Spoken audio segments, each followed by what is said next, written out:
ஒரு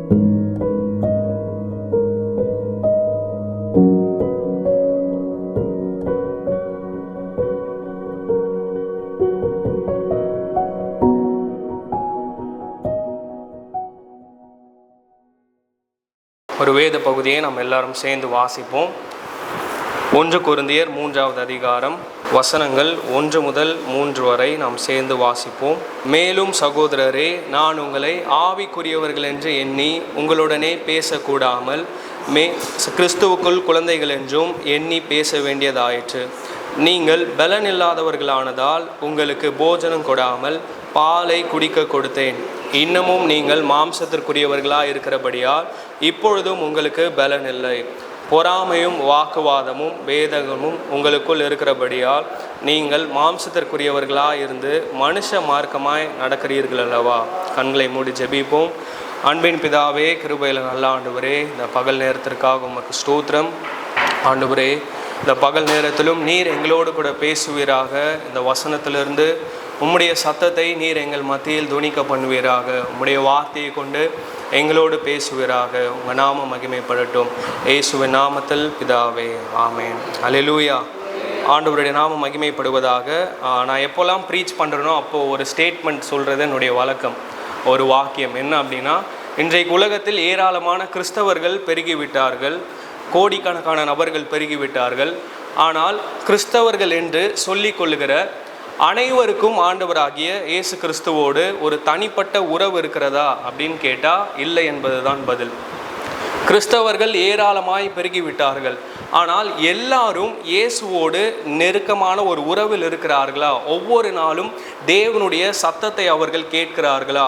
ஒவ்வொரு நாளும் தேவனோடு இருக்கிற அந்த தனிப்பட்ட உறவில் வளர்ந்து கொண்டு இருக்கிறார்களா அப்படின்னு ஒரு கேள்வியை முன் வைப்போம் என்றால் அது ஒரு மிகப்பெரிய கேள்விக்குறியாக தான் இருக்கிறது. அநேக நேரத்தில் இல்லை என்பது தான் பதில். ஆனால் நீங்களும் நானும் அப்படி இருக்க தேவன் விரும்புவது இல்லை. நாம் ஒவ்வொரு நாளும் வளர்ந்து கொண்டிருக்க, தேவனுடைய சமூகத்தில் காத்திருக்க, ஜெபிக்க, வேதத்தை வாசிக்க, அவருடைய சத்தத்தை கேட்டு அவருடைய சித்தத்திற்கு கீழ்ப்படிந்து அதை நிறைவேற்றுகிறவர்களாக இருக்கவே தேவன் விரும்புகிறார். ஒரு லிஸ்ட்டு ஒன்று நான் ரெடி பண்ணேன். இந்த உலகத்தில் இருக்கிற கிறிஸ்தவர்களை எப்படி பிரிக்கலாம் அப்படின்னு. முதலாவது ஃபர்ஸ்ட் என்ன அப்படின்னா, சண்டே கிறிஸ்டியன்ஸ். இந்த பேர்லேயும் உங்களுக்கு தெரிஞ்சிருக்கும். இவங்க யார்? ஞாயிற்றுக்கிழமை கிறிஸ்தவர்கள். இவங்களுடைய ரோல் என்ன, வேலை என்ன அப்படின்னா, வெறும் சண்டே சர்வீஸ்க்கு மட்டும்தான் என்ன பண்ணுவாங்க, போவாங்க. ஒரு சர்வீஸ் அட்டன் பண்ணணும். இல்லைன்னா அவங்களுக்கு எப்படி இருக்காது, ஒரு திருப்தி இருக்காது, ஒரு சாட்டிஸ்ஃபேக்ஷன் அவர்களுக்கு இருக்காது. அவங்களுக்கு சர்ச்சுக்கு போகலன்னா ஏதோ ஒரு மாதிரி இருக்கே. சண்டே ஆனால் என்ன பண்ணிடணும், ஒரு 2 hours, ஒரு 2 மணி நேரம் என்ன பண்ணிடணும், சர்ச்சுக்கு போயிடணும், இல்லை கோயிலுக்கு போயிடணும் அப்படிங்கிற எண்ணம் இருக்கிற ஒரு சில கூட்டத்தார். இவர்கள் ஒரு கூட்டத்தார். ரெண்டாவது ஃபர்ஸ்ட் சண்டே கிறிஸ்டியன்ஸ் அப்படின்னு ஒரு கூட்டத்தார் இருக்கிறாங்க. இவங்க யார் அப்படின்னா, கம்யூனியனுக்காகவே என்ன பண்ணுறாங்க, சர்ச்சுக்கு போகிற ஒரு கூட்டத்தார். இவர்கள் இன்றைக்கு ஏராளமாய் பெருகிவிட்டார்கள். எங்கள் சர்ச்சில் அடிக்கடி நாங்கள் நோட் பண்ணுவோம், ஃபர்ஸ்ட் சண்டே ஆனால், அதாவது ஏஜி சர்ச்சில் ஃபர்ஸ்ட் சண்டே மட்டும்தான் கம்யூனியன். ஃபர்ஸ்ட் சண்டே ஆனால் ஒரு கூட்டத்தார் என்ன பண்ணுவாங்க அப்படின்னா வருவாங்க. அதுக்கப்புறம் மற்ற வாரங்கள்லாம் அவங்களை என்ன பண்ண முடியாது அப்படின்னா பார்க்க முடியாது. எங்கடா போவாங்க இவங்க அப்படின்னு யோசித்து பார்த்தா அவங்க சிக்காலாம் ஆகிறதில்ல, பலவீனமாலாம் மாறுறதில்ல. ஆனால் அவங்களுடைய மென்டாலிட்டி, அவங்களோட மனநிலை என்ன அப்படின்னா, சர்ச்சுக்கு போகணும், எப்போ போகணும், வெறும் ஃபர்ஸ்ட் சண்டே மட்டும் போகணும். ஏன் அப்படின்னா அவங்களுக்கு அந்த கம்யூனியன் மட்டும்தான் முக்கியம். ஞானஸ்தானம் எடுத்தாச்சு, மாதத்துக்கு ஒரு முறை என்ன பண்ணிடணும், திருவிருந்த எடுத்துடணும். இப்படி ஒரு கூட்டத்தார். இவர்கள் ஃபர்ஸ்ட் சண்டே கிறிஸ்டியன்ஸ். மூன்றாவது ஃபெஸ்டிவல் கிறிஸ்டியன்ஸ், பண்டிகை கிறிஸ்தவர்கள். இவர்களும் ஏராளமாக பெருகிவிட்டார்கள். இப்போ நமக்கு வருகிற மாதத்தில் குட் ஃப்ரைடே வருது, ஈஸ்டர் வருது, அதுக்கப்புறம் கிறிஸ்மஸ், நியூ இயர். இந்த 4 நாட்களில் மட்டும்தான் இவங்களை என்ன பண்ண முடியும், சர்ச்சில் பார்க்க முடியும். ஏதாவது ஒரு ஃபங்க்ஷன், ஏதாவது ஒரு ஃபெஸ்டிவல் அப்படின்னா என்ன பண்ணிடுவாங்க, சர்ச்சுக்கு கிளம்பி வந்துடுவாங்க. அவங்க ட்ரெஸ் பண்ணியிருக்கிறத எல்லாருக்கும் என்ன பண்ணுவாங்க, காட்டுவாங்க. அதுக்கப்புறம் நல்ல ஃபோட்டோஸ் எடுப்பாங்க, அதை ஸ்டேட்டஸ் வைப்பாங்க, அதுக்கப்புறம் போயிடுவாங்க. இவங்களை வெறும் ஃபெஸ்டிவல் டைமில் மட்டும்தான் பார்க்க முடியும். இப்படி ஒரு கூட்டத்தார். நான்காவது ஸ்பெஷல் மீட்டிங் கிறிஸ்டியன்ஸ். வெறும் ஸ்பெஷல் மீட்டிங், ஏதாவது ஒரு சிறப்பு ஜெபம், இல்லை ஒரு கன்வென்ஷன், இல்லை ஒரு அமாவாசை ஜெபம், இப்படி ஏதாவது ஸ்பெஷலாக அரேஞ்ச் பண்ணால் மட்டும்தான் என்ன பண்ணுவாங்க, அந்த ஜெபத்துக்கு வந்து பங்கு பெறுவார்கள். அதை தாண்டி அவங்க என்ன பண்ண மாட்டாங்க, வேறு எதுக்கும் வரமாட்டாங்க. ஸ்பெஷலாக ஏதாவது ஒரு ஈவெண்ட் நடக்குதா, உடனே என்ன பண்ணிடுவாங்க, சர்ச்சுக்கு வந்துடுவாங்க. இப்படி ஒரு கூட்டத்தார். அடுத்து மியூசிக் லவ்விங் கிறிஸ்டியன்ஸ், இசையை அதிகமாக நேசிக்கிற அல்லது விரும்புகிற ஒரு கிறிஸ்தவ கூட்டம். இசையை நேசிப்பது தவறல்ல, ஆனால் இசையை மட்டுமே நேசிக்கிற ஒரு கூட்டத்தார். இவங்களுடைய மென்டாலிட்டி, மனநிலை என்ன அப்படின்னா, இவங்களுக்கு எல்லாமே ஒன்று தான். இந்த கிறிஸ்தவ பாடல்களும் ஒன்று தான், சினிமாவில் இருக்கிற பாடல்களும் ஒன்று தான். அவங்களுக்கு அந்த மியூசிக்னால என்னது, எல்லாமே ஒன்று அப்படிங்கிற ஒரு மென்டாலிட்டி, மனநிலை. இவங்க யார் அப்படின்னா, வெறும் மியூசிக்கை மட்டும்தான் என்ன பண்ணுவாங்க, நோட் பண்ணுவாங்க. சர்ச்சுக்கு வந்தாலும் எதை பார்ப்பாங்க, ஸ்டேஜை மட்டும்தான் பார்ப்பாங்க, பாட்டு பாடுறவங்கள மட்டும்தான் பார்ப்பாங்க, இசை கருவிகள் வாசிக்கிறவங்க எப்படி வாசிக்கிறாங்க, இதை மட்டும்தான் இவங்க என்ன பண்ணுவாங்க, நோட் பண்ணுவாங்க. கர்த்தருடைய வார்த்தை இவங்களுக்குள்ளே போகுதா அப்படின்னா அது ஒரு பெரிய கேள்விக்குறி. இவர்கள் ஒரு கூட்டத்தார். அடுத்து பேபி கிறிஸ்டியன்ஸ், அதாவது குழந்தை கிறிஸ்தவர்கள் அப்படின்னா உண்மையான குழந்தை கிடையாது. எத்தனை வருஷம் சர்ச்சுக்கு வந்தாலும் அவங்க இன்னும் எப்படி இருப்பாங்க, முதிர்ச்சி அடையாமல் பேபியாக, ரொம்ப குழந்தையாக இருக்கிற கிறிஸ்தவ கூட்டத்தார் இன்றைக்கு நிறைய பேர் இருக்கிறார்கள். அடுத்து க்ரோயிங் ஆர் மெச்சூரிங் கிறிஸ்டியன்ஸ், இவர்கள் ஒவ்வொரு நாளும் தேவனோடு இருக்கிற உறவில் வளர வேண்டும், நான் தேவனோடு பேச வேண்டும், அவர் பேசுவதை நான் கேட்க வேண்டும் என்கிற ஆசையோடு இருக்கிற ஒரு கூட்டத்தார். இந்த கூட்டத்தில் நீங்களும் நானும் இருக்க தேவன் விரும்புகிறார். அல்லேலூயா.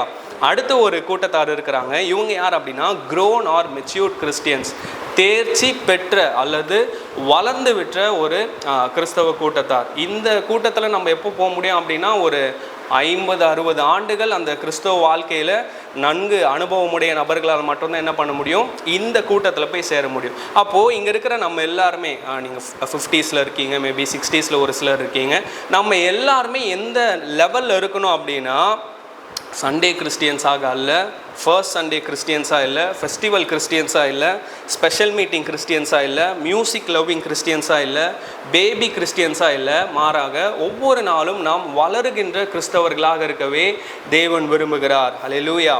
ஆண்டவருடைய நாம மகிமைப்படுவதாக. இந்த கூட்டத்தார், இந்த லிஸ்ட்டில் நம்ம எதில் பொருந்துகிறோம் அப்படிங்கிறத அடிக்கடி என்ன பண்ணணும், செக் பண்ணிகிட்டே இருக்கணும். நம்ம வாசித்த இந்த வசனங்கள், இந்த அதிகாரத்தினுடைய பின்னணியத்தை நாம் புரிந்து கொள்ள தேவன் நமக்கு உதவி செய்வாராக. இந்த 1 கொரிந்தியர், இது அப்போஸ்தலனாகிய பவுலினுடைய நிருபங்களில் ஒன்று. இதை யாருக்காக எழுதுகிறார் அப்படின்னா, கொரிந்து பட்டணத்தில் இருக்கிற திருச்சபை மக்களுக்காக இவர் எழுதுகிறார். எதற்காக எழுதுகிறார், என்ன பர்பஸ்க்காக இவர் எழுதுகிறார் அப்படின்னா, டு அட்ரஸ் செவரல் இஷ்யூஸ், ஒரு சில பிரச்சனைகளை வலியுறுத்துவதற்காக. அன்றைக்கு இருந்த கொரிந்து பட்டணத்தின் திருச்சபையில் ஒரு சில பிரச்சனைகள் இருந்தது. நீங்கள் இந்த கொரிந்து நிருபத்தை வாசிச்சிங்கன்னா தெரியும். நிறைய பிரச்சனைகள், ஒரு அதிகாரத்தில் எதை டீல் பண்ணியிருப்பாங்க அப்படின்னா, பிரச்சனையை தான் என்ன பண்ணியிருப்பார் பவுல் அதிகமாக டீல் பண்ணியிருப்பார். குறிப்பாக 1 முதல் 4ஆம் அதிகாரத்தை வாசித்து பார்த்தால் உங்களுக்கு தெரியும், சபைக்குள்ளே இருக்கிற பிரிவினைகளை குறித்து பவுல் அந்த இடத்தில் வலியுறுத்துவதை நம்மால் பார்க்க முடியும். டிவிஷன்ஸ், அதை குறித்து அவர் பேசுகிறார். அடுத்து 5 முதல் 6ஆவது அதிகாரம், இந்த 2 அதிகாரங்களில் ஒரு விசுவாசியுடைய வாழ்க்கையில் இருக்கிற மாரல் ஆர் எத்திக்கல் ஃபெயிலியர்ஸ், ஒழுக்க வாழ்க்கையில் ஏற்படுகிற தோல்வியை குறித்து அவர் பேசுகிறார், வலியுறுத்துகிறார். 7ஆவது அதிகாரம் முதல் 14ஆவது அதிகாரம் வரை திருமணம், விக்கிரகத்துக்கு படைக்கப்பட்ட உணவு, ஆவிக்குரிய வரங்கள், இவைகளை பற்றின கேள்விகளுக்கு பதில் அளிக்கிறார். அந்த திருச்சபையில் வாழ்ந்த மக்களுக்கு அல்லது அந்த திருச்சபையில் அங்கத்தினராய் இருந்த விசுவாசிகளுக்கு இருந்த கேள்விகள் ஏராளம். அந்த கேள்விகளுக்கு அப்போஸ்தலனாகிய பவுல் இந்த 7 அதிகாரங்களில் பதில் அளிக்கிறார். 15ஆவது அதிகாரத்தில் உயிர்த்தெழுதலை பற்றியுள்ள சந்தேகம் மற்றும் குழப்பம், அதுக்கப்புறம் அதற்கான சரியான ஒரு டாக்டரின் உபதேசத்தை அவர் போதிப்பதை நம்மால் வாசிக்க முடியும். இறுதியாக 16ஆவது அதிகாரத்தில் ஒரு சில வார்த்தைகளை அவர் கூறி அந்த நிருபத்தை முடிக்கிறார். இதுதான் நம்ம இந்த 1 கொரிந்தியருடைய பின்னணியம். இப்போ நம்ம வாசித்தோம்ல இந்த அதிகாரம் 1 கொரிந்தியர் 3ஆவது அதிகாரம், இதனுடைய பின்னணியத்தை நாம் புரிந்து கொள்ள வேண்டும். இந்த 3 வசனங்கள், மீண்டுமாக அந்த 3 வசனத்தை யாராவது ஒருவர் சத்தத்தை உயர்த்தி வாசிக்க கேட்கிறேன். மேலும் சகோதரரே, நான் உங்களை ஆவிக்குரியவர்கள் என்று எண்ணி உங்களுடனே பேசக்கூடாமல் மாம்சத்துக்குரியவர்கள் என்றும் கிறிஸ்துவுக்குள் குழந்தைகள் என்றும் எண்ணி பேச வேண்டியதாயிற்று. நீங்கள் பலனில்லாதவர்களானதால் உங்களுக்கு போஜனம் கொடுக்காமல் பாலை குடிக்க கொடுத்தேன். இன்னமும் நீங்கள் மாம்சத்துக்குரியவர்களாய் இராதபடியால் இப்பொழுதும் உங்களுக்கு பலன் இல்லை. பொறாமையும் வாக்குவாதமும் வேதங்களும் உங்களுக்குள் இருக்கிறபடியால் நீங்கள் மாம்சத்துக்குரியவர்களாய் இருந்து ஓகே, போதும். தேங்க்யூ. ஆண்டவருடைய நாமம் மகிமைப்படுவதாக. நான் ஏற்கனவே சொன்னது போல இந்த நிருபத்தில் முதல் 4 அதிகாரத்தில் பவுல் எதை தான் டீல் பண்ணுறார், எதை தான் வலியுறுத்துறார் அப்படின்னா டிவிஷன்ஸ். சபைக்குள்ளே இருக்கிற ஒரு சில பிரச்சனைகள், ஒரு சில பிரிவினைகளுக்கு அவர் தீர்வு காணும் விதத்தில் ஒரு சில காரியத்தை வலியுறுத்துகிறார். 4வது வசனத்தை வாசித்து பார்த்தால் இந்த 3 வசனத்துடைய பின்னணியத்தை நம்மால் புரிந்து கொள்ள முடியும். ஒருவன் நான் பவுலை சேர்ந்தவன் என்றும் வேறொருவன் நான் அப்போலோவை சேர்ந்தவன் என்றும் சொல்லுகிறபடியால் நீங்கள் மாம்சத்திற்குரியவர்கள் அல்லவா. அப்போது ஏற்கனவே என்ன இருக்குது அந்த இடத்துல? பிரிவினை, டிவிஷன் ஆல்ரெடி இருக்குது. அப்போ அந்த பிரிவினை என்பது இருக்கக்கூடாது. அதற்கு ஒரு சில காரியத்தை தெளிவுபடுத்துவதற்காக கிறிஸ்துவுக்குள் நாம் யார், ஒவ்வொரு விசுவாசிக்கும் ஆண்டவராகிய இயேசு கிறிஸ்து கொடுத்திருக்கிற ஒரு சில அடையாளங்கள் இருக்கிறது. அந்த அடையாளங்களை நாம் தரித்து கொள்ள வேண்டும் என்று அப்போஸ்தலனாகிய பவுல் குறிப்பிடுகிறார். நீங்கள் பைபிளில் ஓல்ட் டெஸ்டமெண்ட்லேருந்து நியூ டெஸ்டமெண்ட் வரைக்கும், பழைய ஏற்பாடு முதல் புதிய ஏற்பாடு வரை வாசித்து பார்த்தால் வேதாகமத்தில் நமக்கு என்று கொடுக்கப்பட்டிருக்கிற ஒரு சில அடையாளங்கள் இருக்கிறது. வேகமாக ஒரு சில அடையாளங்களை நான் சுட்டிக்காட்ட விரும்புகிறேன். முதலாவது, we are his children, நாம் தேவனுடைய பிள்ளைகள் என்று வேதம் நமக்கு சொல்லுகிறது. ரோமர் 8வது அதிகாரம் 15வது வசனம், யோவான் 1:12வது வசனத்தை குறித்து கொள்ளுங்கள்.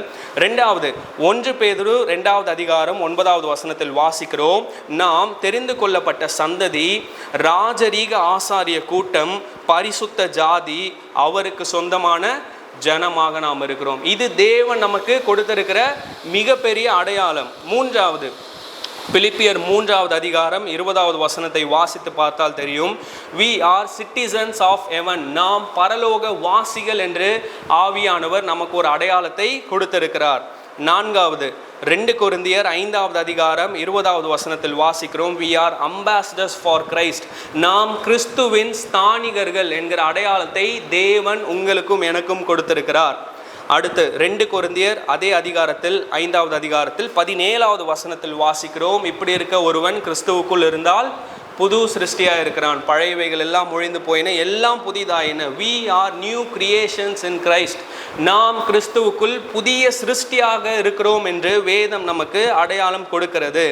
இறுதியாக எபேசியர் 1வது அதிகாரம் 7வது வசனத்தை வாசித்து பார்த்தால் தெரியும், we are forgiven and redeemed, நாம் மன்னிக்கப்பட்டவர்கள், மீட்கப்பட்டவர்களாக இருக்கிறோம். அல்லேலூயா. இந்த அடையாளங்கள் எல்லாம் சாதாரண அடையாளங்கள் அல்ல. ஆண்டவராகிய இயேசு கிறிஸ்து இந்த விலையேற பெற்ற அடையாளங்களை உங்களுக்கும் எனக்கும் கொடுத்திருக்கிறார். ஆமேன்.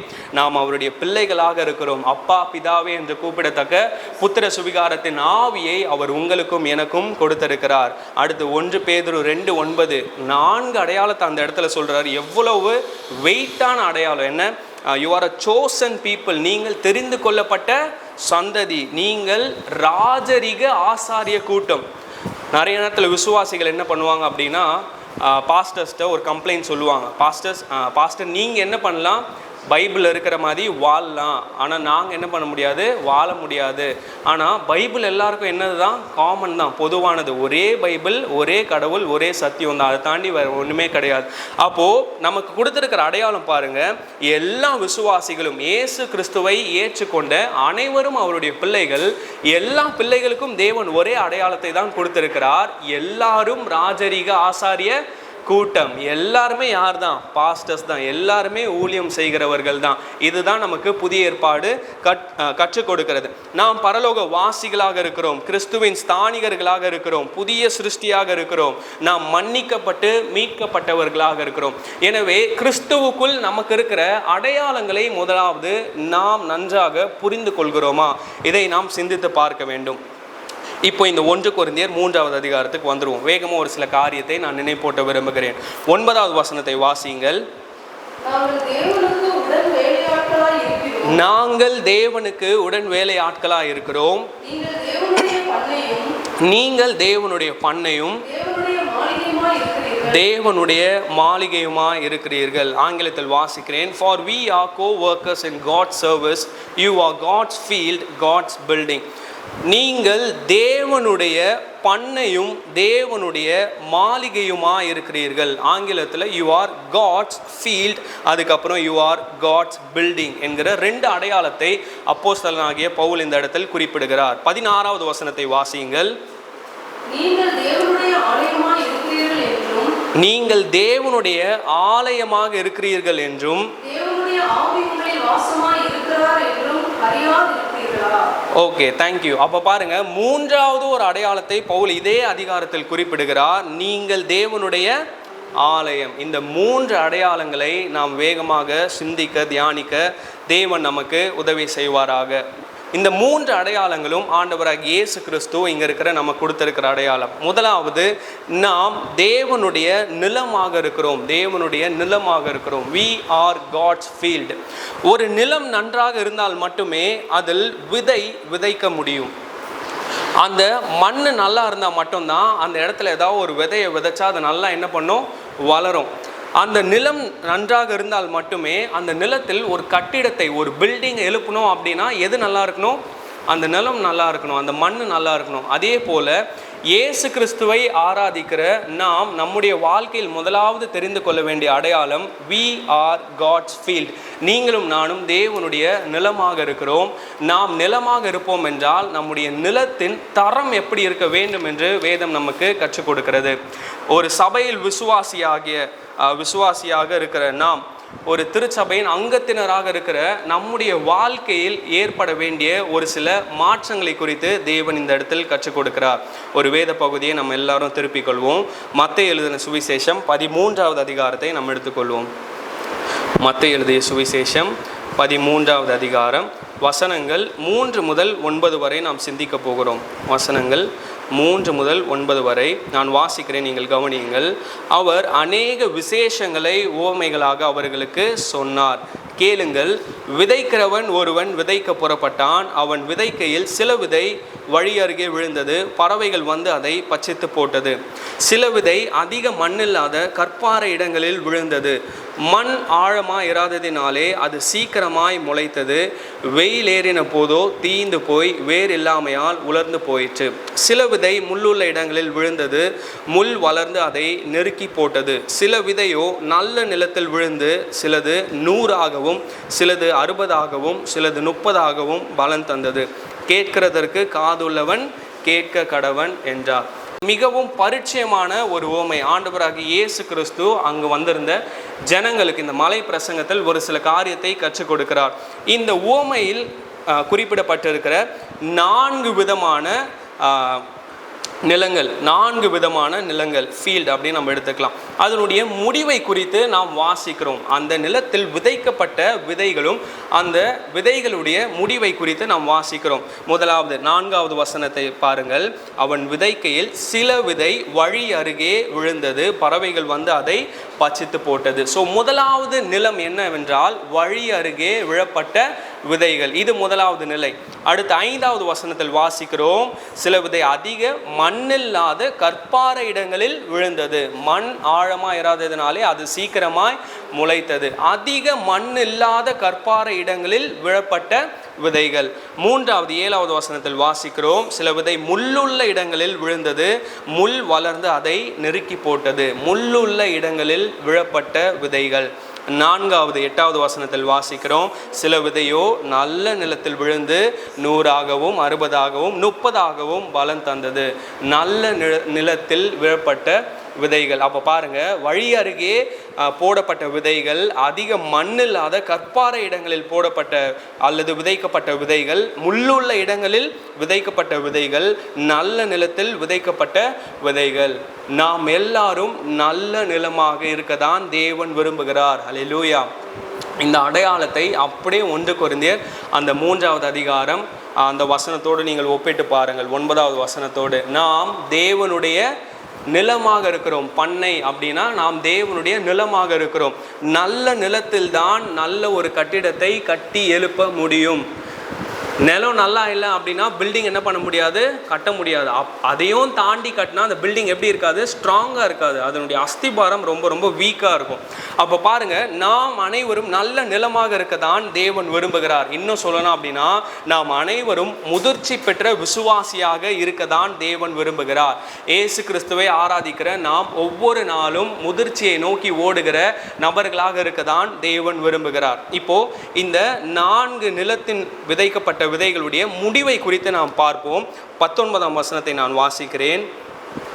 ஒருவன் ராஜ்யத்தின் வசனத்தை கேட்டும் உணராதிருக்கும் போது பொல்லாங்கன் வந்து அவன் இருதயத்தில் விதைக்கப்பட்டதை பறித்து கொள்ளுகிறான், அவனே வழி அருகே விதைக்கப்பட்டவன். அப்போ பாருங்க, ஃபர்ஸ்ட் ஸ்டேஜ் பாருங்க, வசனத்தை கேட்டும் உணராதிருக்கும் போது. இவங்க தான் யார் அப்படின்னா கடமைக்காக சபைக்கு வருகிறவர்கள். மேபி நான் ஆல்ரெடி ஒரு லிஸ்ட் சொல்லல, ஒரு பட்டியல் சொல்லல, அதில் சண்டே கிறிஸ்டியன்ஸ் இல்லைனா ஃபர்ஸ்ட் சண்டே கிறிஸ்டியன்ஸ், இந்த ஃபெஸ்டிவல் கிறிஸ்டியன்ஸ், இவங்க எல்லாருமே எங்கே வந்துடுவாங்க அப்படின்னா இந்த கேட்டகரியில் அடங்கிடுவாங்க.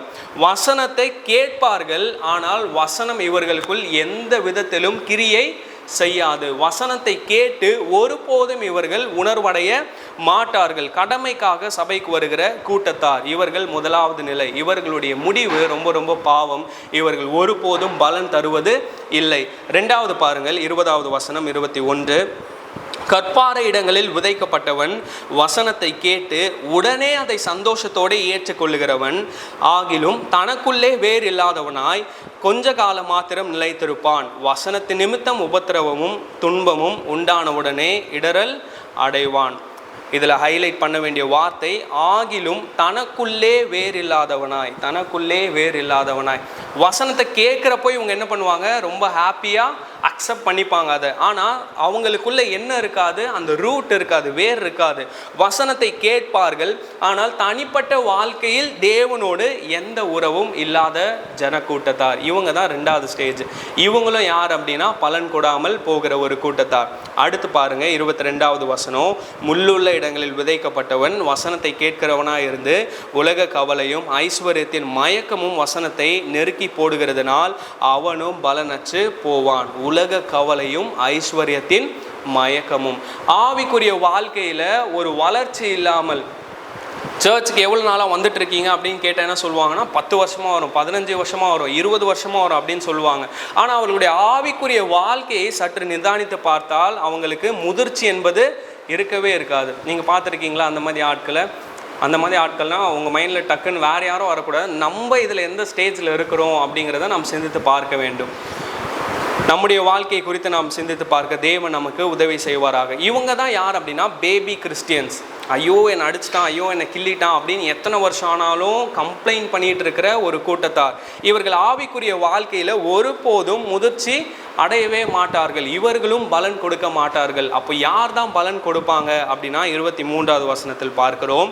நல்ல நிலத்தில் விதைக்கப்பட்டவனோ வசனத்தை கேட்கிறவனும் உணர்கிறவனுமா இருந்து 100ஆகவும் 60ஆகவும் 30ஆகவும் பலன் தருவான் என்றார். ஆண்டவருடைய நாமம் மகிமைப்படுவதாக. அப்போ பாருங்க, நல்ல நிலத்தில் விதைக்கப்பட்ட விதை தான் 30ஆக 60ஆக 100ஆக பலன் கொடுக்கிறது. நீங்களும் நானும் யாராக இருக்க வேண்டும்? நல்ல நிலமாக இருக்க வேண்டும். என்ன சொல்ல மாட்டேங்கிறீங்க? அப்போஸ்தலனாகிய பவுல் அதை தான் என்ன பண்ணுறாரு, வலியுறுத்துகிறார். நீங்களும் நானும் தேவனுடைய பண்ணை, we are God's field, தேவனுடைய நிலமாக நாம் இருக்கிறோம். நாம் வசனத்தை கேட்டு உணராமல் இருக்க தேவன் விரும்புவதில்லை. நாம் வேறு இல்லாதவனாக இருக்க தேவன் விரும்புவதில்லை. நம் உலக கவலைக்காகவும் ஐஸ்வர்யத்தின் மயக்கத்திலும் இருக்க தேவன் விரும்புவதில்லை. மாறாக நல்ல நிலமாக இருக்க தேவன் விரும்புகிறார். உங்கள் வாழ்க்கை குறித்து நீங்கள் யோசிச்சு பாருங்கள். ஒவ்வொரு நாளும் தேவனுடைய வார்த்தையை உங்களுடைய வாழ்க்கையில் நீங்கள் விதைக்கிறீங்களா? இல்லை உங்களுடைய வாழ்க்கையில் எந்த விதையினால் நீங்கள் விதைத்து கொண்டிருக்கிறீர்கள்? வசனத்துக்கு நீங்கள் முன்னுரிமை கொடுக்குறீங்களா? வசனத்தை மையமாக கொண்டு உங்களுடைய வாழ்க்கை அமைந்திருக்கிறதா? உங்களுடைய லைஃப் ஸ்டைல், உங்களுடைய வாழ்க்கை முறை எப்படி இருக்கிறது? தேவனுக்கு தான் உங்களுடைய முன்னுரிமையை நீங்கள் கொடுக்கிறீர்களா? நீங்கள் தேவனுடைய வார்த்தைக்கு, அவருடைய வசனத்திற்கு முன்னுரிமை கொடுத்தால் நல்ல நிலமாக தேவன் உங்களை நிச்சயமாக மாற்றுவார். நீங்கள் 30ஆக 60ஆக 100ஆக பலன் கொடுப்பீர்கள். நாம் யாருடைய நிலமாக இருக்கிறோம்?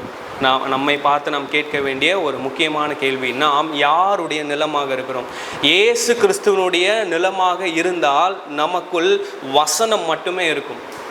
நம்மளுடைய ஃபர்ஸ்ட் ப்ரையாரிட்டி எதுக்கு இருக்கும்? வசனத்துக்கு மட்டும்தான் இருக்கும். தேவனுடைய ராஜ்யம், முதலாவது அவருடைய ராஜ்யத்தையும் அவருடைய நீதியையும் தேடுங்கள், பின்பு இவைகள் எல்லாம் கூட கொடுக்கப்படும். அது எல்லாமே அடிஷ்னல் போனஸ். அப்போ first we should seek the kingdom of God. தேவனுடைய ராஜ்யத்தை தேடுகிற நபர்களாக இருக்க வேண்டும். நீங்கள் சிந்தித்து பாருங்கள். நல்ல நிலமாக இருந்தால் நீங்கள் தேவனுடைய வசனத்தின்படி வாழ்கிற நபர்களாக இருப்பீர்கள். இது முதலாவது அடையாளம். நாம் தேவனுடைய நிலம். அதே இப்போ 1 கொரிந்தியர் 3வது அதிகாரம் 9வது வசனத்தில் வாசிக்கிறோம். 2வது நமக்கு கொடுக்கப்பட்டிருக்கிற அடையாளம், we are God's building. நாம் தேவனுடைய கட்டிடமாக இருக்கிறோம். நான் ஏற்கனவே சொன்னேன், நல்ல நிலம் இருந்தால் மட்டும்தான் அதில் நல்ல தரமான ஒரு கட்டிடத்தை கட்டி எழுப்ப முடியும். அப்போது நிலம் சரியில்லை, மண் சரியில்லை அப்படின்னா அந்த பில்டிங் எப்படி இருக்காது? தரம் நிறைந்த ஒரு பில்டிங்காக, கட்டிடமாக இருப்பதற்கு வாய்ப்பில்லை. எனவே நாம் முதலாவது நல்ல நிலமாக இருக்க வேண்டும். ஓகே, என்ன கவனிங்க நீங்கள், நாம் நல்ல நிலமாக இருக்க வேண்டும்.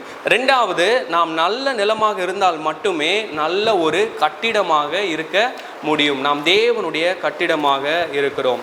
நாம் தேவனுடைய கட்டிடமாக இருப்போம் என்று சொன்னால் நம்முடைய அஸ்திபாரம், நம்முடைய ஃபவுண்டேஷன் யாராக இருக்க வேண்டும்? இயேசு கிறிஸ்துவாக இருக்க வேண்டும். அப்போது நம்முடைய வாழ்க்கையில் நாம் பரிசோதித்து பார்க்க வேண்டிய காரியம், என்னுடைய வாழ்க்கையின் அஸ்திபாரம் யார்? யார் நம்முடைய வாழ்க்கையின் அஸ்திபாரமாக இருப்பது? அல்லது எது நம்முடைய வாழ்வின் அஸ்திபாரம்? ஒன்றாவது ஒரு நபராக இருக்கலாம், இவங்க தான் என்னுடைய லைஃபோடைய ஃபவுண்டேஷன், அஸ்திபாரம். இவங்க இல்லைன்னா நான் என்ன பண்ணியிருக்க மாட்டேன், பிழைச்சிருக்க மாட்டேன், நான் வளர்ந்துருக்க மாட்டேன், இந்த அளவுக்கு நல்லா வாழ்ந்திருக்க மாட்டேன்னு சொல்கிறோமா? அல்லது ஏதோ ஒரு பொருள், அதன் மீது கண்களுக்கு தெரியாத ஒரு பதவி, இதன் மீது நம்ம என்ன பண்ணுறோம், அதை தான் நாம் அஸ்திபாரமாக கொண்டு நம்முடைய வாழ்க்கையை கட்டி கொண்டு இருக்கிறோமா? சிந்தித்து பார்க்க வேண்டும். 1 கொரிந்தியர் 3வது அதிகாரம் 11 முதல் 14 வாசியுங்கள். போடப்பட்டிருக்கிற அஸ்திபாரமாகிய இயேசு கிறிஸ்துவை அல்லாமல் வேறே அஸ்திபாரத்தை போட ஒருவனாலும் கூடாது. நல்லா கவனிங்க, போடப்பட்டிருக்கிற அஸ்திபாரமாகிய இயேசு கிறிஸ்துவை அல்லாமல் வேறே அஸ்திபாரத்தை போட ஒருவனாலும் கூடாது. அப்போ நம்ம எல்லாருடைய அஸ்திபாரம் ஆண்டவராகிய இயேசு கிறிஸ்துவுடைய ரட்சிப்பை பெற்ற போது, சரியா? அது நான் திரும்ப அந்த வார்த்தையை ஸ்ட்ரெஸ் பண்ணுறேன். அந்த சால்வேஷன் வாங்கின புதுசில், ரிசீவ் பண்ண புதுசில் நம்முடைய அஸ்திபாரம் யாராக இருந்திருக்க வாய்ப்பு இருக்குது? இயேசு கிறிஸ்துவாக தான் இருந்திருக்க வாய்ப்பு இருக்குது. அடுத்து பாருங்க 12.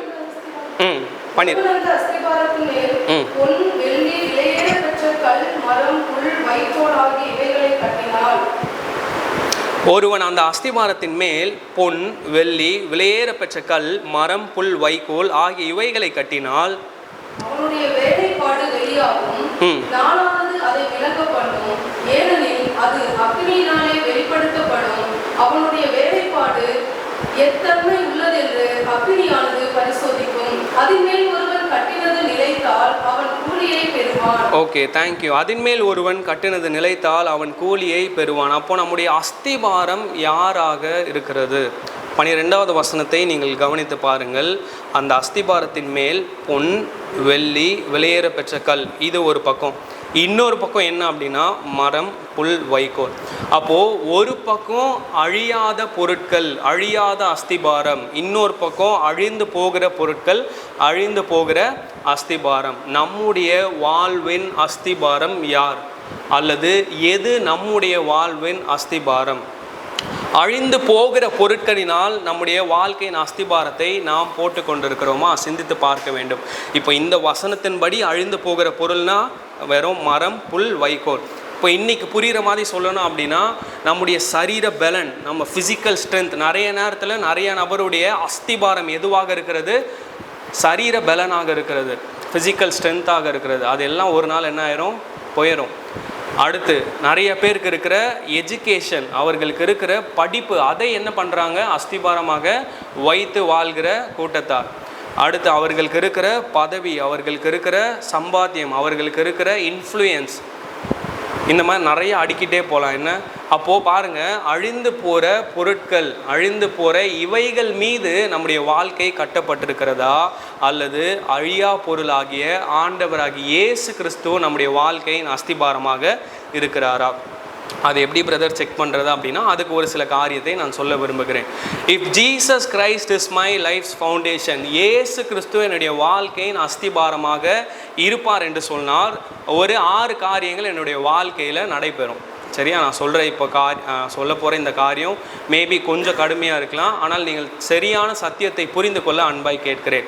இயேசு என்னுடைய வாழ்க்கையின் அஸ்திபாரமாக இருப்பார் என்று சொன்னால், முதலாவது என்னுடைய வாழ்க்கையில் வாக்குவாதங்களுக்கு ஒருபோதும் இடம் இருக்காது. ஆதி ஆகமத்தில் நாம் வாசிக்கிறோம், ஆபிரகாமுடைய மந்தை மேய்ப்பருக்கும் லோத்துடைய மந்தை மேய்ப்பருக்கும் என்ன வந்து தான் வாக்குவாதம் உண்டாயிற்று. ஆபிரகாம் தான் பெரியவர், அவர் தான் சீனியர். அவருடைய பாஸ்ட், அவருடைய ஹிஸ்ட்ரி எடுத்து வாசித்து பார்த்தா தெரியும். அவருக்கு மர்டர் பண்ணுறது ஒரு மேட்ரே இல்லை, கொலை பண்ணுறது ஒரு பெரிய விஷயமே கிடையாது. லோத்தை ஒரே போட என்ன பண்ணியிருக்கலாம், போட்டு போயிருக்கலாம். ஆனால் அவர் அதை பண்ணலை. ஏன்? அவருக்கு தெரியும் என்னுடைய வாழ்க்கையின் அஸ்திபாரம் தேவனாக இருக்கிறார். அவருடைய வாயின் வார்த்தைகளை பாருங்கள். நீ லெஃப்டில் போனால் நான் என்ன பண்ணுறேன், ரைட்டில் போகிறேன். நீ ரைட்டில் போனால் நான் என்ன பண்ணுறேன், லெஃப்டில் போகிறேன்.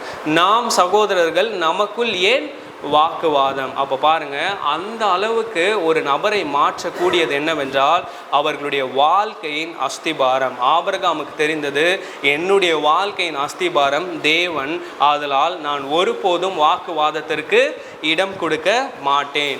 இப்போ ஆபிரகாமுடைய வாழ்க்கையை விடுங்க, இங்கே இருக்கிற நம்முடைய வாழ்க்கை குறித்து நாம் சிந்தித்து பார்க்க வேண்டும். நம்முடைய வாழ்க்கையின் அஸ்திபாரம் யார்? இயேசு கிறிஸ்து என்னுடைய வாழ்க்கையின் அஸ்திபாரமாக இருப்பார் என்று சொன்னால் என்னுடைய வாழ்க்கையில் ஒருபோதும் வாக்குவாதத்திற்கு இடம் இருக்காது. இது நம்பர் 1, இது செக் பண்ணுங்க. ரெண்டாவது, if Jesus Christ is my foundation, இயேசு கிறிஸ்து என்னுடைய வாழ்க்கையின் அஸ்திபாரமாக இருப்பார் என்று சொன்னால் என்னுடைய வாழ்க்கையில் ஒருபோதும் போட்டிக்கும் விமர்சனத்திற்கும் இடம் இருக்காது. காம்படிஷனுக்கும் கிரிட்டிசிசமுக்கும் என்ன இருக்காது, ஒருபோதும் இடம் இருக்காது. இதற்கு சிறந்த உதாரணம் ஆண்டவராகிய இயேசு கிறிஸ்து. ஆண்டவராகிய இயேசு கிறிஸ்துவனுடைய வாழ்க்கையை நீங்கள் சுவிசேஷத்தில் வாசித்து பார்த்தீங்க அப்படின்னா தெரியும். எங்கெல்லாம் அவரை ராஜாவாக்கணும், இல்லை எங்கெல்லாம் கொஞ்சம் அப்படி போட்டி அப்படிங்கிற ஒரு மனநிலை வருதோ அழகாக என்ன பண்ணிடுவார், எஸ்கேப் ஆயிடுவார் ஆள். அப்போ பாருங்கள், ஒருபோதும் போட்டி போடுறதுக்கு அவர் தயாராக இல்லை. ஏன் அப்படின்னா அவருக்கு தெரியும், நான் தேவனுடைய குமாரன், பிதாவுடைய சித்தத்தை நிறைவேற்ற இந்த பூமிக்கு வந்திருக்கிறேன். 33.5 ஆண்டுகள் நான் இந்த பூமியில் வாழ வேண்டும். ஒவ்வொரு நாளும் தேவனுடைய சித்தத்தை நான் நிறைவேற்ற வேண்டும். இதுதான் அவருடைய மைண்டில் ஓடிட்டு இருந்த ஒரே ஒரு எண்ணம். அதனால போட்டிக்கு என்ன இல்லை, அந்த இடத்துல இடமே கிடையாது அவருடைய வாழ்க்கையில். ரெண்டாவது, விமர்சனத்திற்கு ஒருபோதும் இடம் கிடையாது. ஜீசஸ் கிரைஸ்ட் யாரையாவது கிரிட்டிசைஸ் பண்ணி பார்த்துருக்கீங்களா? பார்க்கவே முடியாது பைபிளில் எங்கேயுமே. ஒருத்தங்க கிரிட்டிசைஸ் பண்ணாலுமே, அதாவது இன்னொரு நபரை கிரிட்டிசைஸ் பண்ணால், விமர்சனம் பண்ணால், இயேசு கிறிஸ்து அதற்கு என்ன பண்ணுவார், சொல்யூஷன் சொல்லி கொடுப்பார். இப்படி பண்ணக்கூடாது அப்படின்னு வாழ்க்கை முறையை கற்றுக் கொடுப்பார். ஆனால் இயேசு கிறிஸ்து ஒருபோதும் எந்த ஒரு நபரையும் விமர்சனம் செய்ததாக வேதாகமத்தில் குறிப்பிடப்படவில்லை. அப்போது இயேசு கிறிஸ்துவை அஸ்திபாரமாக கொண்டிருக்கிற நம்முடைய வாழ்க்கையிலும் ஒருபோதும் போட்டிக்கும் விமர்சனத்திற்கும் இடம் இருக்க கூடாது. யோசிச்சு பாருங்கள், நம்ம சர்ச்சஸில் நிறைய நேரத்தில் எதுக்கு சண்டை அப்படின்னா சேருக்கு சண்டை. சேருக்கு அப்படின்னா சர்வீஸில் உட்காரதுக்காக இல்லை, அந்த லீடர்ஷிப்காக, பொசிஷனுக்காக என்ன சண்டை, அந்த பதவிக்காக சண்டை. அப்போது இயேசு என்னுடைய அஸ்திபாரம், இதுதான் என்னுடைய அடையாளம், நான் அவருடைய பிள்ளை. இதுக்கு மேலே எனக்கு வேறு எந்த ஒரு லீடர்ஷிப்பும் தேவையில்லை. கடவுள் கொடுத்தா நான் செய்கிறேன், இல்லைனா நான் பாட்டுக்கு என்ன பண்ணுவேன், என்னால் என்ன செய்ய முடியுமோ, கடவுள் என்னை எந்த நிலையில் வைத்திருக்கிறாரோ அதில் நான் சந்தோஷமாக இருக்க முடியும், இருக்கணும். அப்படி இருந்தால் மட்டும்தான் இயேசு கிறிஸ்து என்னுடைய வாழ்க்கையின் அஸ்திபாரம். இல்லைனா உங்கள் லைஃபோடைய ஃபவுண்டேஷன் வேறு யாரோ, இல்லை வேறு எந்த பொருளோ. யோசிச்சு பாருங்கள். அடுத்து, யாரும் என்ன பண்ண மாட்டோம், கிரிட்டிசைஸ் பண்ண மாட்டோம். இந்த பிரதர் இப்படி தான், இந்த சிஸ்டர் இப்படி தான் என்ன பண்ண மாட்டோம், ஒருபோதும் கிரிட்டிசைஸ் பண்ண மாட்டோம். சிந்தித்து பாருங்கள். மூன்றாவது, இயேசு கிறிஸ்துவனுடைய வாழ்க்கையின் அஸ்திபாரமாக இருப்பார் என்று சொன்னால் எனக்குள் ஒருபோதும் பொறாமை உணர்வு இருக்காது. யாரை பார்த்தாலும் எனக்குள்ள என்ன வராது, ஜெல்லசி வராது, பொறாமை வராது. சர்ச்சஸில் நிறைய பேரை பார்த்துருக்கிறேன் நான். ஒருத்தங்க கொஞ்சம் நல்லா வளர்ந்து வராங்க, இயேசுவை பிடிச்சிட்டு அப்படியே கொஞ்சம் லைஃப்பில் முன்னேறி வராங்க அப்படின்னா சிலருக்கு அது என்ன பண்ணாது, பொறுக்காது. அவங்களும் நல்லா இருப்பாங்க, ஆனால் அவங்க என்ன பண்ண மாட்டாங்க, அதுக்காக கடவுளை தேங்க் பண்ண மாட்டாங்க, நன்றி சொல்ல மாட்டாங்க. ஆனால் இவங்க எப்படி வளரலாம் அப்படிங்கிறது தான் அவங்களுக்கு எப்படி இருக்கும், எண்ணமாக இருக்கும். பொறாமை ஒருபோதும் நம்முடைய வாழ்க்கையின் அஸ்திபாரமாக இருக்கக்கூடாது. எப்போ இயேசுனுடைய வாழ்க்கையின் அஸ்திபாரமாக இருப்பார் என்று சொன்னார். மற்றவர்களை பார்க்கும்போது ஒரு நாள் எனக்கு என்ன வரக்கூடாது, பொறாமை வரவே கூடாது. அவங்க நல்லா இருக்கிறாங்களா, அதற்காக என்ன பண்ணுங்கள், கடவுளை தேங்க் பண்ணுங்கள், கடவுளை ஸ்தோத்திரம் பண்ணுங்கள். ஒருத்தங்க கஷ்டப்படுறாங்களா, நீங்கள் பெருமையாக என்ன பண்ணாதீங்க, ஃபீல் பண்ணாதீங்க, அவங்களுக்காக ஜெபம் பண்ணுங்கள். இதுதான் தேவன் நமக்கு கற்றுக் கொடுத்துருக்கிற பாடங்கள். அப்போ இயேசு கிறிஸ்துவனுடைய வாழ்க்கையின் அஸ்திபாரமாக இருப்பார் என்று சொன்னால் என்னுடைய வாழ்க்கையில் ஒருபோதும் பொறாமை இருக்காது, சபைக்குள்ள பொறாமை இருக்காது. அடுத்து, சபைக்குள் மற்றவர்களை நியாயம் தீர்க்க மாட்டோம், யாரையும் என்ன பண்ண மாட்டோம், ஜட்ஜ் பண்ண மாட்டோம். சர்ச்சுக்குள்ளே ஒருத்தங்க வந்தாலே இவங்க இப்படி தான், இவங்களை பற்றி உங்களுக்கு தெரியுமா, அந்த பிரதர் அப்படியாமே, இந்த சிஸ்டர் இப்படியாமே அப்படின்னு ஒரு நாள் என்ன பண்ண மாட்டோம், ஜட்ஜ் பண்ண மாட்டோம். எப்போ ஜட்ஜ் பண்ண மாட்டோம்? இயேசு கிறிஸ்துவனுடைய வாழ்க்கையின் அஸ்திபாரமாக இருப்பார் என்று சொன்னால். இன்னைக்கு சர்ச்சஸில் நிறையா பிரச்சனை எதன் அடிப்படையில் அப்படின்னா, ஒருத்தர் என்ன பண்ணுறாங்க, ஜட்ஜ் பண்ணுறதுனால தான், நியாயம் தீர்ப்பதினால்தான். நீங்கள் ஒரு விஷயத்தை பார்க்குறீங்களா, நீங்கள் கண்ணால் காண்பதும் போய் காதால் கேட்பதும் தீர விசாரிப்பதே மெய். உங்களுக்கு பர்சனலாக ஒரு விஷயம் தெரியுது, இல்லை உங்கள் காதுக்கு வருதுன்னா நேரடியாக அந்த நபர்கிட்ட என்ன பண்ணணும், போய் கேட்டுறணும். இது உண்மையா, இப்படி நான் கேள்விப்படுறேன், இல்லை நான் இது பார்த்தேன், இது உண்மையான அந்த குறிப்பிட்ட நபரோட பர்சனலாக ப்ரைவேட்டில் என்ன பண்ணிடணும், அதை முடிச்சிடணும். ஆனால் சர்ச்சஸில் இன்றைக்கி நிறைய பேர் என்ன பண்ணுறதில்ல, அதை பண்ணுறதில்ல. அந்த ஒரு நபர் தவிர 1000 நபர்கிட்ட என்ன பண்ணிடுவாங்க, அந்த ஒரு விஷயத்தை கொண்டு போயிடுவாங்க.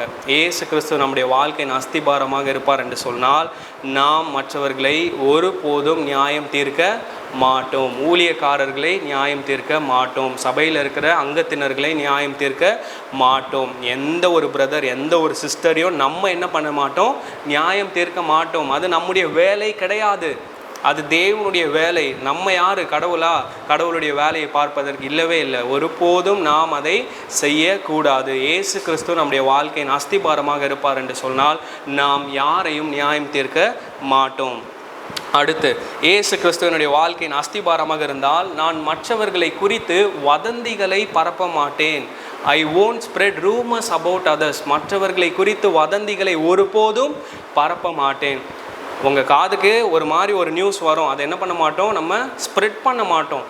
அது நமக்கு தேவையில்லாத ஒரு விஷயம். ஒருவேளை நீங்கள் இப்போ ஒரு 3-4 பேர் கூடி பேசுகிறீங்க, அங்கே இல்லாத ஒரு நபரை பற்றி பேசுகிறாங்க அப்படின்னா, நீங்கள் என்ன பண்ணணும், ஒன்று அந்த டாப்பிக்கை ஆஃப் பண்ண பார்க்கணும், நிறுத்த பார்க்கணும். இல்லை, அந்த நபர் இங்கே இல்லை, அதனால் நம்ம என்ன பண்ணக்கூடாது, பேசக்கூடாது அப்படின்னு ஸ்டாப் பண்ண பார்க்கணும். இல்லை, நாங்கள் பேசுவோம் அப்படின்னு சொன்னால் அந்த இடத்த விட்டு என்ன பண்ணிடணும், வெளியேறி வந்து விட வேண்டும். நாமும் அந்த கூட்டத்தாரோடு இருக்க வேண்டும் என்று எந்த ஒரு அவசியமும் இல்லை. நாம் வதந்திகளை ஒருபோதும் பரப்ப மாட்டோம். எப்போ? இயேசுவனுடைய வாழ்க்கையின் அஸ்திபாரமாக இருக்கும்போது. கடைசியாக, இயேசுவனுடைய வாழ்க்கையின் அஸ்திபாரமாக இருக்கும்போது நான் யாரை குறித்தும் கோல் பேச மாட்டேன், யாரை குறித்தும் புரணி பேச மாட்டேன். ஐ won't gossip others. மற்றவர்களை குறித்து நான் பின்னால் பேச மாட்டேன். இது ஒரு பெரிய சப்ஜெக்ட். எங்கள் சர்ச்சில் நான் கிட்டத்தட்ட ஒரு 1 year இதை பற்றி நான் பேசினேன். நோ காசிப் அப்படிங்கிற ஒரு புக்கில் இருந்து ஒரு சில விஷயத்தை நான் பேசியிருக்கிறேன் எங்கள் சர்ச்சில். அப்போது தேவன் அருவருக்கிற பாவங்களில் ஒரு பிரதானமான பாவம் என்ன தெரியுமா? தண்ணி அடிக்கிறது, விபச்சாரம் செய்வது இது அல்ல. புரணி பேசுவது, கோல் பேசுவது, இது தேவன் அருவருக்கிற மிகப்பெரிய ஒரு பாவம். நிறைய நேரத்தில் அநேக கிறிஸ்தவர்கள் இதை பாவமாக கன்சிடரே பண்ணுறது கிடையாது. இதை ஒரு பாவமாக எண்ணுவதே கிடையாது. இதனால் என்ன இருக்குது, நாங்கள் ஒரு 2 பேர் கூடுறோம், 3வது நபரை பற்றி என்ன பண்ணுறோம், பேசுகிறோம். இல்லை, இது தேவனுடைய பார்வையில் அருவருப்பான ஒரு காரியமாக இருக்கிறது. இந்த காரியத்திற்கு விலகி இருக்க தேவன் நமக்கு உதவி செய்வாராக. எனவே இயேசு கிறிஸ்து என்னுடைய வாழ்க்கையின் அஸ்திபாரமாக இருந்தால், என்னுடைய வாழ்க்கையில் ஒருபோதும் வாக்குவாதங்களுக்கு இடமில்லை, போட்டிக்கும் விமர்சனத்திற்கும் இடமில்லை, பொறாமைக்கு இடமில்லை. நான் யாரையும் நியாயம் தீர்க்க மாட்டேன், யாரை குறித்தும் வதந்தியை பரப்ப மாட்டேன், யாரை குறித்தும் கோல் பேச மாட்டேன். இந்த காரியத்தை எல்லாம் என்ன பண்ணுங்கள், வீட்டுக்கு போய் செக் பண்ணி பாருங்கள். உண்மையாகவே இயேசு தான் என்னுடைய வாழ்க்கையின் அஸ்திபாரமாக இருக்கிறாரா அப்படிங்கிறத சிந்தித்து பாருங்கள். இயேசு என்னுடைய வாழ்க்கையின் அஸ்திபாரமாக இருந்தால் நம்முடைய சிந்தை யார் மீது இருக்கும் தெரியுமா? ஆண்டவராகிய இயேசு கிறிஸ்துவின் மீதே இருக்கும். பூமியில் உள்ளவைகள் அல்ல, மேலானவைகளை நாடுங்கள், அவைகளை தேடுங்கள் அப்படின்னு ஆண்டவராகிய இயேசு கிறிஸ்து சொல்லுகிறார். அப்போது இந்த பூமியில் வாழ்கிற நாம் நம்முடைய சிந்தையில் ஏற்றுக்கொள்ள வேண்டிய முதலாவது காரியம், என்னுடைய வாழ்க்கையின் அஸ்திபாரம் இயேசுவாக இருக்க வேண்டும். ஒவ்வொரு நாளும் இயேசு எனக்கு கொடுத்திருக்கிற காரியத்தை மட்டும் நான் என்ன பண்ணணும், செய்யணும். அவருடைய சித்தத்தை மட்டும் நான் நிறைவேற்ற வேண்டும். அதில் நான் அதிகமாக கவனம் செலுத்த வேண்டும். ஆண்டவராகிய இயேசு கிறிஸ்து எனக்காக வந்தார், இந்த பூமிக்கு எனக்காக வாழ்ந்தார், எனக்காக மரித்து அடக்கம் பண்ணப்பட்டு 3ஆம் நாள் உயிரோடு எழுந்தார், எனக்காக பரமேறி சென்றார், எனக்காக மீண்டும் ஒரு நாள் நிச்சயம் வருவார். இந்த சிந்தை தான் நம்முடைய பிரதானமான சிந்தையாக இருக்க வேண்டும். எப்போ? ஆண்டவராகிய இயேசு கிறிஸ்துவனுடைய அஸ்திபாரமாக இருக்கும்போது. இந்த சிந்தை என்னுடைய பிரதானமான சிந்தையாக இல்லை, நான் வேறு என்னமோ யோசிச்சுட்டு இருக்கேன் அப்படின்னா நம்முடைய ஃபவுண்டேஷனில் ஏதோ ஒரு பிரச்சனை இருக்குது, ப்ராப்ளம் இருக்குது. ஸோ அதை சரி செய்ய தேவன் நமக்கு உதவி செய்வாராக. நாம் தேவனுடைய நிலமாக இருக்கிறோம். நல்ல நிலமாக இருக்க தான் தேவன் விரும்புகிறார். நல்ல நிலத்தில் விதைக்கப்பட்ட விதைகள் தான் 30ஆக 60ஆக 100ஆக பலன் கொடுக்கும். ஒவ்வொரு நாளும் நாம் தேவனுடைய நிலமாக இருப்போம் என்றால் வசனத்திற்கு நாம் முன்னுரிமை கொடுப்போம். வசனத்தின்படி நம்முடைய வாழ்க்கை முறை இருக்கும். ரெண்டாவது, நல்ல நிலத்தில் மட்டும்தான் நல்ல தரமான கட்டிடத்தை கட்டி எழுப்ப முடியும். நாம் தேவனுடைய கட்டிடமாக இருக்கிறோம். தேவனுடைய கட்டிடம் என்றால் நம்முடைய அஸ்திபாரம் இயேசு கிறிஸ்துவாக இருக்க வேண்டும். மூன்றாவது ஒரு காரியத்தை சொல்லி நான் ஜெபிக்க விரும்புகிறேன். 16வது வசனத்தை மீண்டும் வாசியுங்கள். 1 கொரிந்தியர் 3:16. ஓகே, போதும், தேங்க்யூ. நீங்கள் தேவனுடைய ஆலயமாக இருக்கிறீர்கள் என்றும். அப்போ மூன்றாவது நமக்கு ஆண்டவர் கொடுத்திருக்கிற அடையாளம், we are God's temple. நாம் தேவனுடைய ஆலயமாக இருக்கிறோம். பழைய ஏற்பாட்டில் ஆண்டவராகிய தேவன் மோசேக்கு சீனாய் மலையில் ஒரு சில காரியங்களை கற்றுக் கொடுத்தார். இஸ்ரவேல் ஜனங்கள் தங்களுடைய வாழ்க்கையில் எப்படி இருக்க வேண்டும், எப்படி நடந்து கொள்ள வேண்டும் என்கிற வாழ்க்கை முறையை 40 நாள் மோசேக்கு கற்றுக் கொடுத்தார். அதில் ஒரு வர்ஷிப் மெத்தட் என்ன பண்ணுறாரு அப்படின்னா கற்றுக் கொடுக்குறார். ஒரு ஆராதனை முறையை தேவன் மோசேக்கு கற்றுக் கொடுத்தார். அந்த வர்ஷிப் மெத்தட் பேர் என்னன்னு தெரியுமா? டேபர்நாக்கிள் மெத்தட், ஆசரிப்பு கூடார முறை அல்லது ஆசரிப்பு கூடார ஆராதனை முறை என்று சொல்லலாம். இந்த ஆசரிப்பு கூடாரம் தான் பின் நாட்களில் சாலமோன் ராஜா கட்டிடமாக கட்டி எழுப்புகிறார். அதாவது கூடாரமாக இருந்ததை தான் அவர் கட்டிடமாக மாற்றுகிறார். அப்போது நாம் தேவனுடைய ஆலயமாக இருக்கிறோம். ஒவ்வொரு நாளும் புதிய ஏற்பாட்டில் நம்மளே யாராக தான் இருக்கிறோம்? தேவனுடைய ஆலயமாக இருக்கிறோம். பில்டிங் காட்ஸ் டெம்பிள், அது செகண்டாக தான் சொல்லப்பட்டிருக்கு. அப்போ முதலாவது மனிதர்களாகிய அல்லது விசுவாசிகளாகிய நாம் தான் யார்? தேவனுடைய ஆலயம். இப்போ நான் இதை எதோடு ஒப்பிடுறேன் அப்படின்னா நல்லா தெளிவாக புரிஞ்சுக்கோங்க, கன்ஃபியூஸ் ஆகாதீங்க. யாத்திராகமத்தின் புத்தகத்தில் 25வது முதல் 40வது அதிகாரம் வரை வாசித்து பார்த்தால் நான் சொல்லியிருக்கிறேன் இந்த சம்பவங்கள்லாம் வாசிக்க முடியும். மோசேக்கு ஆசரிப்பு கூடார முறையை கற்றுக் கொடுப்பது தேவன். அப்போது ஃபர்ஸ்ட் டைம் ஒரு சிஸ்டமேட்டிக் வர்ஷிப், ஒரு முறையான ஆராதனையை தேவன் மோசே மூலமாக இஸ்ரவேல் ஜனங்களுக்கு கற்பித்தார், கற்றுக் கொடுத்தார். ஆசரிப்பு கூடாரத்தில் 3 பிரிவுகள் இருக்கும். என்னென்ன பிரிவு? பிரகாரம், பரிசுத்த ஸ்தலம், மகா பரிசுத்த ஸ்தலம். அப்போது பிரகாரத்தில் முதலாவது என்ன இருக்கும் அப்படின்னா பலிபீடம் இருக்கும். பலிபீடத்துக்கு அடுத்து என்ன இருக்கும் அப்படின்னா தண்ணீர் நிறைந்த வெண்கல தொட்டி இருக்கும். அப்போது பலி செலுத்த வருகிறவர்கள் முதலாவது நேரடி என்ன பண்ணக்கூடாது? பலி செலுத்தக்கூடாது. மாறாக அந்த பலிபீடத்தை தாண்டி எங்கே போனோம் அப்படின்னா தண்ணீர் நிறைந்த வெண்கல தொட்டி கிட்ட போய் அவர்களை தண்ணீரினால், அந்த பலியையும் தண்ணீரினால் சுத்திகரித்து கொண்ட பிறகே எங்கே வரணும் அப்படின்னா திரும்ப பின்னாடி பலி செலுத்த வேண்டும். அப்போது இதில் இருக்கிற ஆவிக்குரிய அர்த்தம் என்ன? இதை நான் எதனோடு ஒப்பிடுகிறேன் என்றால், முதலாவது ஒவ்வொரு நாளும் தேவனுடைய பிரசன்னத்தில் நாம் நேரத்தை செலவு செய்யும் போது முதலாவது நம்முடைய பாவங்களை நாம் சுத்திகரித்து கொள்ள வேண்டும். முதலாவது நம்முடைய இருதயத்தை நாம் சுத்திகரித்து கொள்ள வேண்டும். பரிசுத்த ஆவியானவருடைய வார்த்தையினால் நாம் கழுவப்படுகிற அந்த அனுபவம் நமக்கு மிக மிக அவசியம். இந்த ஃபர்ஸ்ட் ப்ராசஸ்க்கு பேர் என்ன அப்படின்னா கன்ஃபஷன். இந்த பிரகாரத்தில் சொல்லுகிறேன். பிரகாரத்தில் இருக்கிற 2 விஷயம். ஒன்று என்னது? தண்ணீர் வைக்கப்பட்டிருக்கிற வெண்கல தொட்டி. 2வது பலிபீடம். தண்ணீரினால் சுத்திகரிப்பது எதற்கு அடையாளம் அப்படின்னா கன்ஃபஷன். என்னுடைய பாவங்களை நான் தேவனுடைய சமூகத்தில் அறிக்கை செய்ய வேண்டும். நான் தேவனுடைய ஆலயமாக இருப்பேன் என்று சொன்னால் ஒவ்வொரு நாளும் நான் நேரம் எடுத்து என்னுடைய பாவங்களை அறிக்கை செய்ய வேண்டும்.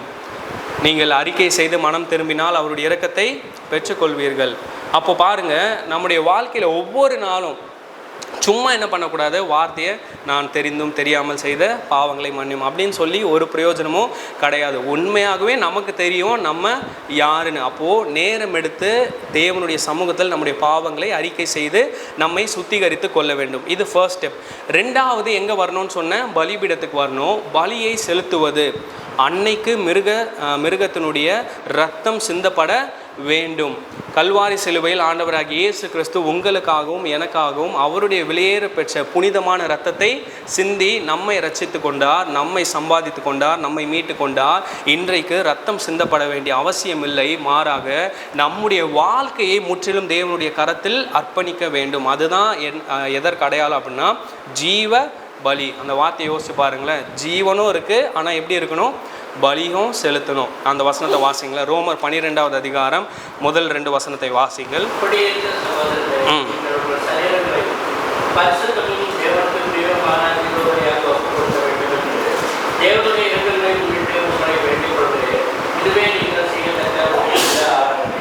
நீங்கள் இந்த பிரபஞ்சத்திற்கு ஒத்த வேட்டம் தெரியாமல் தேவனுடைய நன்மையும் தெரியாமல் பரிபூர்ணமான சித்தம் என்னதென்று பகுத்தறியத்தக்கதாக உங்கள் மனம் புதிதாக இருந்தாலே மறுரூபம். Okay, thank you. இதுவே நீங்கள் செய்யத்தக்க புத்தி உள்ள ஆராதனை. எது? நம்முடைய சரீரங்களை அவருடைய சமூகத்தில் நாம் பலியாக, ஜீவ பலியாக ஒப்பு கொடுக்கும் ஒரு செயல். அப்போ நம்ம அந்த இடத்துல ரத்தம் சிந்துறோமா? இல்லவே இல்லை. நம்ம ஜீவன் போதா? இல்லவே இல்லை. ஆனால் நம்மளுடைய சிந்தையை, நம்முடைய செயல்களை முற்றிலும் தேவனுடைய கரத்தில் அர்ப்பணிக்கும் ஒரு செயல். இது நம்ம செய்ய வேண்டிய கடமை. இது நம்ம கற்றுக்கொள்ள வேண்டிய ஃபர்ஸ்ட் ஸ்டெப்பு. இதுதான் ஆசரிப்பு கூடாரத்தில் பிரகாரத்திற்கு ஒப்பாக இருக்கிற காரியங்கள். ரெண்டாவது, இதற்கு ஒரு சில வசனங்கள் இருக்குது, நான் சொல்கிறேன், நீங்கள் வீட்டுக்கு போய் வாசித்து பாருங்கள். யோவான் 15:3, எபேசியர் 5:26, தீத்து 3:5, எபிரேயர் 10:22. ஒவ்வொரு நாளும் தேவனுடைய வசனத்தினால் நம்மை சுத்திகரித்து கொள்ள வேண்டும். நாம் நம்மை தேவனுடைய கரத்தில் அர்ப்பணிக்க வேண்டும். கன்ஃபஷன் அண்ட் சப்மிஷன், இது ஃபர்ஸ்ட் ஸ்டெப். ரெண்டாவது, பிரகாரத்திலிருந்து எங்கே போகிறோம்? பரிசுத்த ஸ்தலத்திற்குள் போகிறோம். பரிசுத்த ஸ்தலத்தில் ஒரு 3 பொருட்கள் இருக்கும். முதலாவது, இடதுபுறம் என்ன இருக்கும் அப்படின்னா பொன் குத்து விளக்கு இருக்கும். வலதுபுறம் என்ன இருக்கும் அப்படின்னா சமூகத்தப்ப மேஜை இருக்கும். நடுவில் என்ன இருக்கும் அப்படின்னா தூப பீடம் இருக்கும். சரியா? உங்களை ரொம்ப கன்ஃபியூஸ் பண்ண நான் விரும்பல. வேகமாக அதோடைய ஆவிக்குரிய அர்த்தங்களை மட்டும் நான் சொல்லி முடிக்க விரும்புகிறேன். ஸோ முதலாவது, இடது பக்கம் இருக்கிற பொன் குத்து விளக்கு. இந்த பொன் குத்து விளக்கை குறித்து தேவன் மோசேக்கு கொடுத்த கட்டளை என்ன அப்படின்னா, இந்த குத்து விளக்கு தொடர்ந்தேர்ச்சியாக எரிந்து கொண்டிருக்க வேண்டும்.